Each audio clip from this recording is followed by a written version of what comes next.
In the previous class, we discussed stirring type of the bioreactor.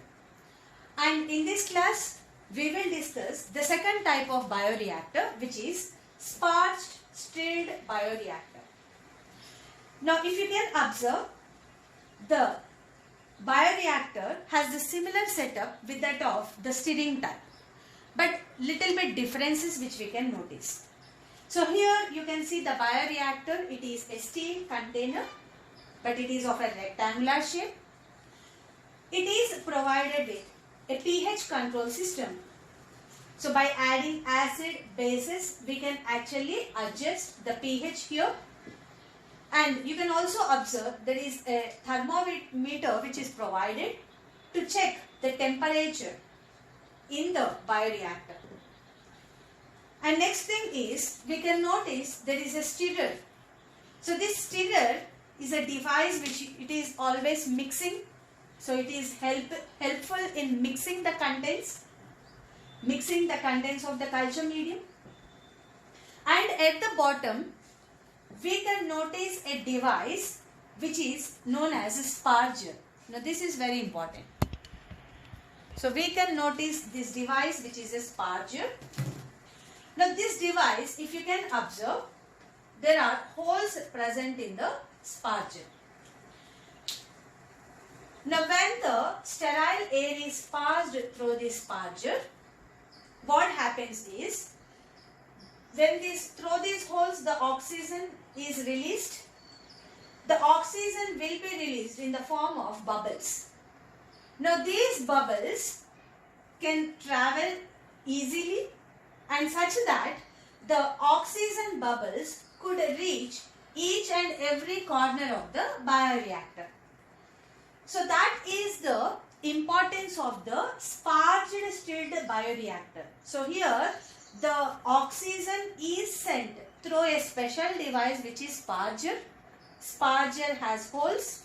So through these holes the oxygen is entering into the culture medium, into the bioreactor. Now it is released in the form of bubbles. Now when it is released in the form of bubbles, what happens is the oxygen travels to each and every corner of the bioreactor. It is spread evenly. So the oxygen bubbles are spread evenly in the bioreactor. So that is a very important advantage of this bioreactor. Now what we do is, now we will be adding the culture medium. You know that we also add culture medium containing nutrients, various kinds of minerals and all that stuff which are needed for the growth of the transformed cells. So we will be adding the culture medium and we will be adding even what? The transformed cells. So here in case, imagine this is E. coli. So the transformed E. coli cells also we have added. Now what happens is, because this transformed E. coli cell is getting proper amount of oxygen, because gas bubbles are evenly distributed in the bioreactor, and by utilizing the nutrients, minerals and all vitamins, now these transformed cells are growing exponentially. So the growth of the transformed cells is what? Is very fast. So exponential form they are growing.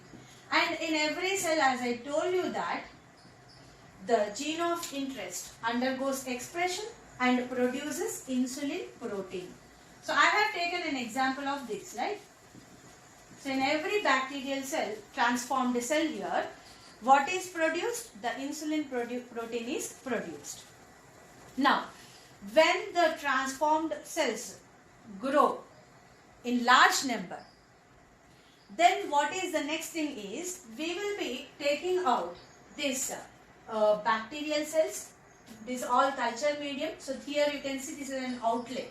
So there is an outlet is also provided so that we can able to take out the transformed cells, the grown bacterial cells. So the total medium we can able to take it out from this outlet. So we will be taking all this material after growing, after biosynthetic phase. Biosynthetic phase aina tarvata ante transformed cells large number ga grow aina tarvata ee lopala unnatuvanti total material ni manam outlet dwara bayitiki teestam. So the total material which is present in this bioreactor, it is taken out from this outlet. Now what is the next procedure? The next procedure is we have to recover the product.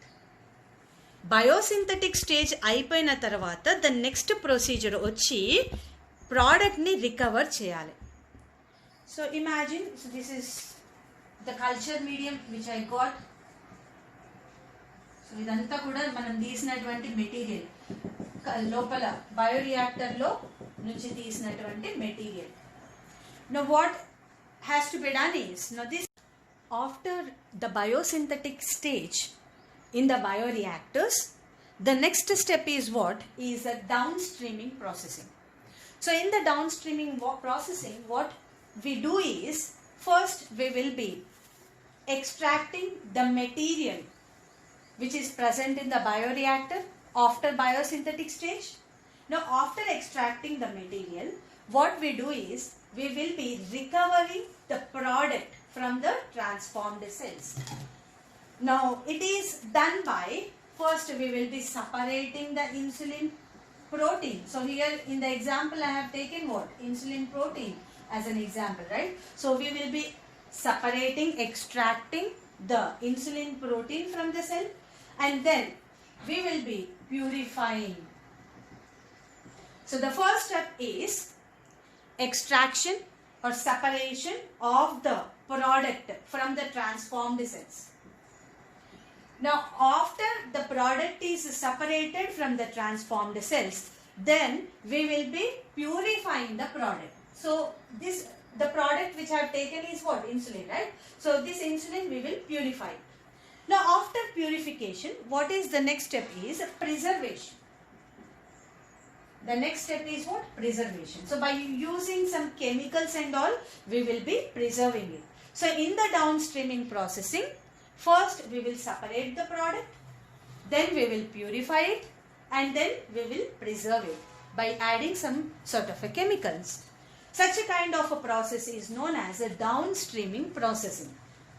After downstreaming processing, now this particular product has to be undergoing some clinical trials. So that means what? We have to test the product, whether it is working or not. So that means we have to test the quality of the product, whether it is working or not, whether it is perfect or not. So such kind of a technique is quality control testing.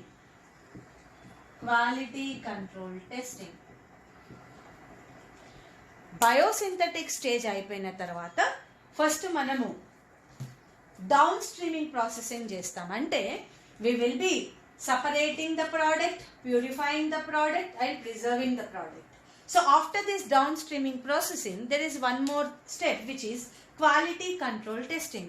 So in this quality control testing, we test whether the product is proper or not. The product is working or not. So after quality control testing, the product is released into the market. And always remember, the downstreaming processing and quality control testing changes from one product to the other product. See, if I have to, test the insulin, separate the insulin from the bacterial cells, and I have to test the insulin whether it is pure or impure, or whether it's working or not, what is the quality of it. It has some different procedure. So for some other product, the downstreaming and the quality control testing is different. So these steps, downstreaming processing, quality control testing, changes from one product to. So after completing this downstreaming processing and the quality control testing, the product is released into the market. So this is the process of rDNA technology, including all these 6 steps.